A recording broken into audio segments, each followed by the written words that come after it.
Imagine you are standing in front of a giant furnace with a stack of $100 bills in your hand. Conventional wisdom tells you to throw those bills into the fire because it will make the house behind you feel safer. But what if I told you that by burning that cash today, you are actually setting fire to $500,000 of your future self's wealth? In personal finance, there is a massive gap between what feels good and what actually builds a net worth. We are told to eliminate debt at all costs, as if interest is a moral failing rather than a mathematical variable. But before you execute any major financial decision, before you format your entire strategy, you have to run the numbers. Today, we are looking at the single most debated action in the history of the suburban dream: paying off a mortgage early. This is not an opinion piece. I am not here to talk about how debt makes you feel at night. I am here to calculate the terminal net worth outcomes over a 30-year window, using nothing but arithmetic, tax law, and probability. If you are about to send an extra check to the bank, stop. We need to look at what that money is actually worth.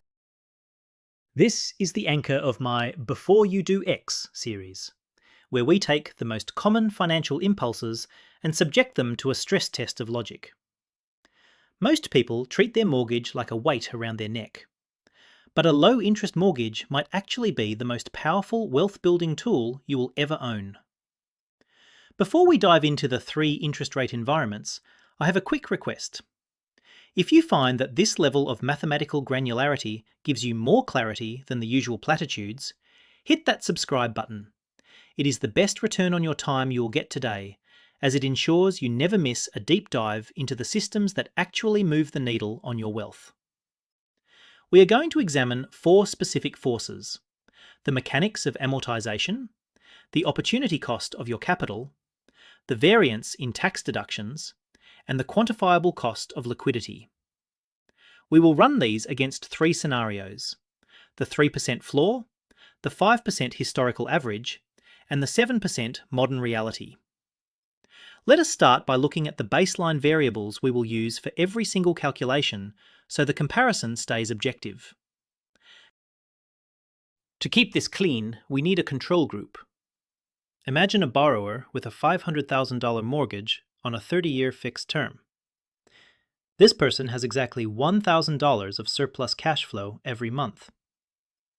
They are facing a binary choice. Do they apply that $1,000 toward the mortgage principal every single month, or do they put that $1,000 into a diversified investment portfolio? To keep things conservative, we are assuming a 7% nominal market return. Now, history says the S&P 500 does closer to 10%, but we want to be realistic. We are also looking at a borrower in the 24% federal tax bracket, and we are assuming a target inflation rate of 3%. This is important because inflation does not just affect the price of eggs, it affects the real value of your debt. If you pay off a mortgage today with valuable dollars, you are doing the bank a favor. If you pay it off in 20 years with depreciated dollars, you are doing yourself a favor. Before we look at the results, we have to understand the first force acting on this money, which is the sheer mathematical brutality of amortization. Most people think they understand how their loan works, but the curve of an amortized loan is designed to protect the bank's profit first. A mortgage is not simple interest. If you borrow $500,000 at 5%, you do not just owe 5% of that balance every year in a vacuum. It is amortized. The formula for your monthly payment is designed so that your interest is heavily front-loaded. In the first 5 to 10 years of your loan, the majority of your payment is doing nothing but keeping the bank's lights on. It is barely touching the principal. This is why the urge to pay extra is so strong. Every dollar of principal you pay early effectively skips you further down that amortization schedule. It is a guaranteed, risk-free return equal to your mortgage interest rate. If your mortgage is 6% and you pay an extra dollar, you just earned a 6% return on that dollar. That sounds great in a vacuum, But the problem is that capital is now trapped. You have entered the rule of prepayment, but you have forgotten about the second force, opportunity cost. You cannot look at the interest you saved without looking at the wealth you never created. If you deploy $1,000 into a house, you have permanently destroyed that $1,000 ability to compound in the global economy. This is where most people make their first mistake. They see the interest they are saving, but they are blind to the compounding they are missing. The mathematical tension of your entire life is the spread between the cost of your capital and the yield on your capital. If you can borrow money at 3% and grow it at 7%, you are winning. That 4% spread is where wealth is created. Compound interest is a double-edged sword. When you pay down the mortgage, you are compounding your savings at the rate of the debt. When you invest, you are compounding at the rate of the market. The delta between those two numbers, over 30 years, is not just a few $1,000s. It is often the difference between a comfortable retirement and a wealthy one. But wait, it gets more complicated because the government has a say in this. We have to look at Force 3, the mortgage interest deduction. The tax code effectively changes the interest rate you think you are paying. If you are itemizing your deductions, the IRS is basically subsidizing your mortgage. If you have a 5% mortgage and you are in the 24% tax bracket, your effective rate might actually be closer to 3.8%. Suddenly, that spread between your debt and your investment gets even wider, making the early payoff look even more expensive. However, do not get too excited about tax deductions just yet. Under current laws, you only benefit from that deduction if your total itemized deductions exceed the standard deduction, which is nearly $30,000 for a married couple. If you are taking the standard deduction, your mortgage tax benefit is exactly zero. This means you are paying the full nominal rate. This is a critical diagnostic step. You have to look at your tax return to see if you are actually getting the discount you think you are. And then there is Force 4, inflation. Inflation is usually seen as the enemy, but for anyone with a 30-year fixed-rate mortgage, inflation is your best friend. It erodes the real burden of your debt. That $2,000 payment you are making today feels like a lot of money, but in 25 years, after decades of 3% inflation, that same $2,000 will have the purchasing power of about $900 today. If you pay off the mortgage early, you are using today's high-value dollars to eliminate debt that you could have paid later with much cheaper depreciated dollars. You are essentially giving the bank a gift by paying them back before the currency loses its value. Now that we have the forces on the table, let us look at Scenario A, the low-rate environment. This is the environment that created the most wealth-destroying mistakes of the last decade. If you secured a mortgage in 2020 or 2021, you likely have a rate around 3%. You are sitting on the cheapest capital in modern economic history. In this scenario, you owe $500,000. Your standard payment is about $2,100. If you take your extra $1,000 and aggressively pay down that principal, you will be debt-free in about 16.8 years. You will save a massive $123,000 in interest. On paper, that looks like a huge win. You feel the weight off your shoulders. You have a paid-off house. But now look at Path 2.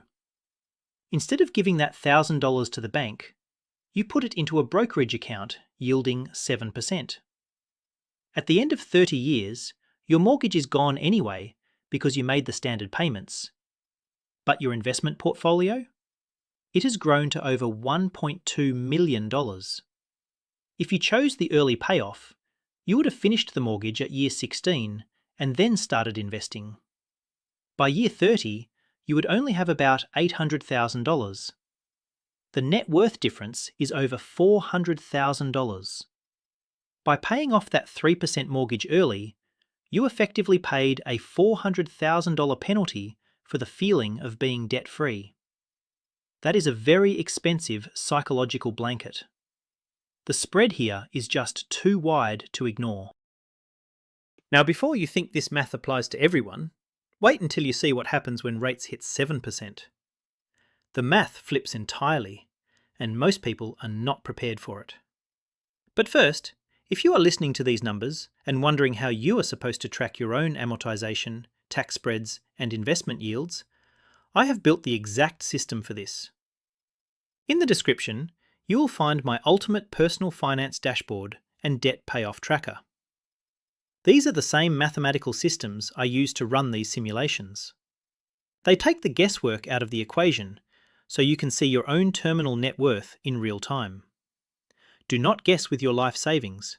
Use a system that does the math for you. Click the link in the description to check out those digital templates. Now, let us move to scenario B. This is the mid-rate environment, the historical average of 5%. This is where the decision becomes much harder for most people because the gap starts to close. At 5%, your interest savings over 30 years jump significantly if you pay early.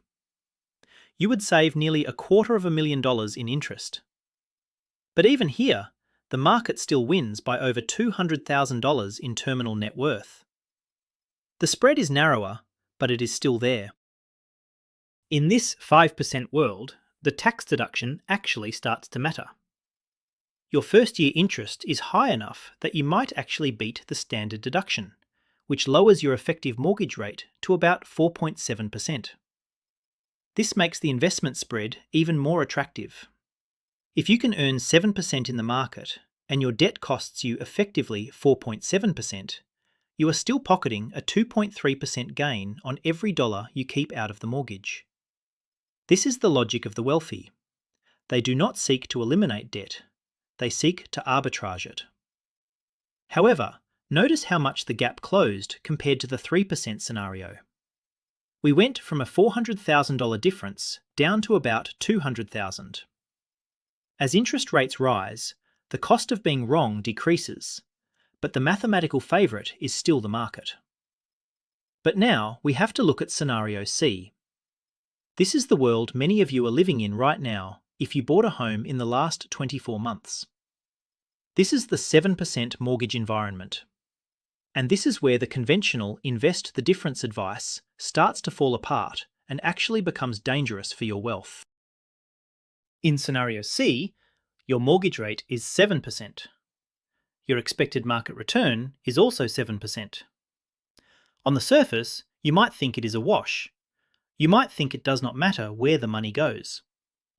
But you would be wrong. In this environment, the early payoff strategy actually wins, resulting in a terminal net worth that is over $100,000 higher than if you had invested.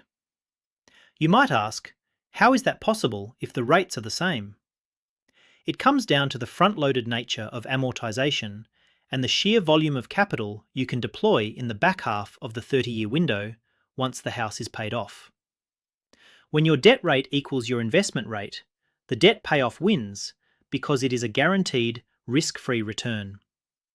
To get 7% in the stock market, you have to endure volatility, market crashes, and sleepless nights. To get 7% from your mortgage, you just have to write a check. It is the best risk-adjusted return you can find. Furthermore, even with the tax deduction lowering your effective rate to 6.2%, you are still getting a 6% risk-free return. Finding a 6% risk-free return in the open market is almost impossible. In a high-rate environment, the math unequivocally dictates that you should crush that mortgage as fast as possible. The invest the difference crowd is often quoting old rules from a low-rate world that no longer exists. But we cannot just look at the ledger, we have to look at the reality of being a human being. There is something I call the liquidity trap. When you put $1,000 into your mortgage, that money is gone. You cannot get it back to buy groceries. You cannot use it to pay for an emergency surgery. Home equity is an illiquid asset. The return on equity for a home is 0%. Think about that. If your house goes up in value by $50,000 this year, it does that whether you owe the bank $500,000 or whether the house is paid off.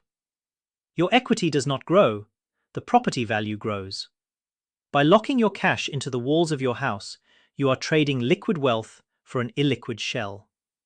If you lose your job and you have no cash because you put it all into the mortgage, the bank will still foreclose on you. They do not care that you paid extra for 5 years.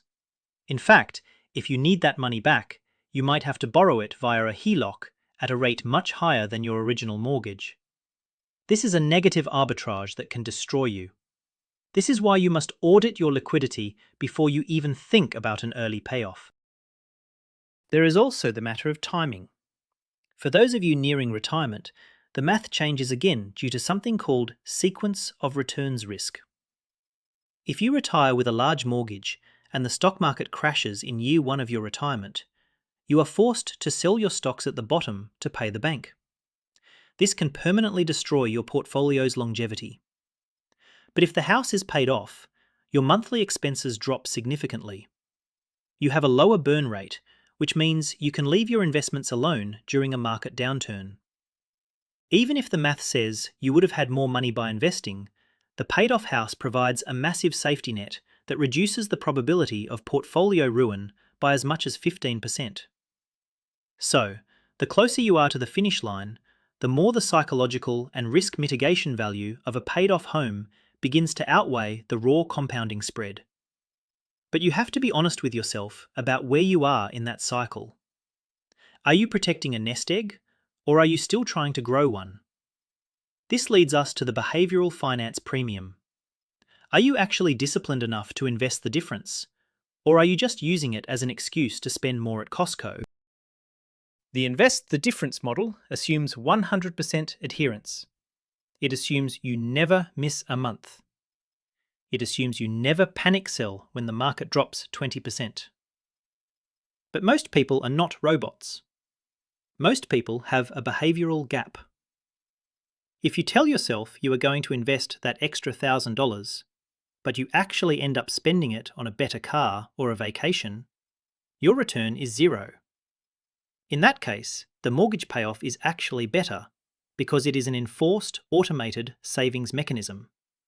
It protects you from your own lack of discipline. It is an irreversible decision that builds equity even when you are not feeling particularly motivated.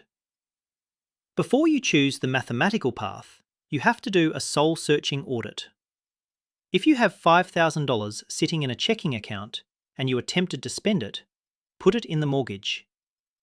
But if you have the iron will to let it compound in a brokerage account for 30 years, the market is your friend. Now, let us wrap this up with the final diagnostic checklist. Before you do anything, you need to run through these 4 questions to see which scenario you actually fall into. First, calculate your exact spread. Subtract your mortgage rate from the risk-free rate of return. If you have a 3% mortgage and can get 5% in a high-yield savings account, do not pay the mortgage. You are literally being paid to keep your debt. Second, audit your liquidity. Do you have 6 months of cash? If not, the mortgage payoff is a violation of basic solvency. Third, check your tax return. If you do not itemize, your mortgage is more expensive than you think. And finally, look at your amortization table. If you are in year 22 of a 30-year mortgage, the interest is already gone. Paying extra now does almost nothing for you. Before I give you my final conclusion, I want to invite those of you who want to go even deeper to click the Join button below. By becoming one of the optimizers, you get priority replies to your comments and custom badges that show you are part of the mathematical elite on this channel. It is how we keep the lights on without relying on hype or financial clickbait. Now, the final verdict is simple. If your rate is below 4%, you are holding a golden ticket. Let inflation eat the debt and let your cash compound. If your rate is above 6%, treat that mortgage like a house fire and put it out as fast as you can. Personal finance is not about feelings, it is about the arithmetic of wealth. Before you pay off that mortgage, do the math. I want to hear from you in the comments. I want this to be a peer-reviewed session. Tell me your mortgage rate and tell me your current strategy. Are you choosing the peace of mind of a paid-off home? Or are you playing the spread for a seven-figure retirement? There is no wrong answer as long as you have done the math first. Remember, the bank wants you to pay them back early when rates are high, and they want you to take your time when rates are low. Do not do what the bank wants. Do what the numbers dictate. Check out the digital tools in the description if you want to run these scenarios for your own house, and I will see you in the next deep dive. This is Tom Talks Money. Stay analytical, stay curious, and most importantly, stay disciplined. I will catch you in the next one.